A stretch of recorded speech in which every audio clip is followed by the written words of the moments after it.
বিশালগড় মধ্য লক্ষ্মীবিল এলাকায় সেনাবাহিনীর জওয়ান কামাল হোসেনের ঘরে চোরের হানা।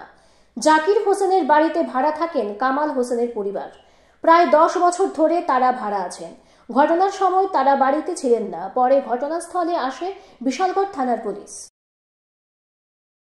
সকালবেলা আমি খবর পাইছি যে আমার বাড়ি যে মানে ভাড়া করে জাকির হোসেনের বাড়ি বিশালগড় মধ্য লক্ষ্মীবিল। হ্যাঁ, তো আমি আসার পরে দেখলাম যে মানে তাইনের বাড়িতে আপনার ভাড়া থাকে? তাইনের বাড়িতে ভাড়া থাকি। মানে আসার পরে দেখলাম যে ঘর পুরো উলট পালট হয়ে আছে। তো এখান থেকে আমার মেয়ের একটা স্বর্ণের চেইন ছিল, এইটা আর ওই নাকের জিনিস,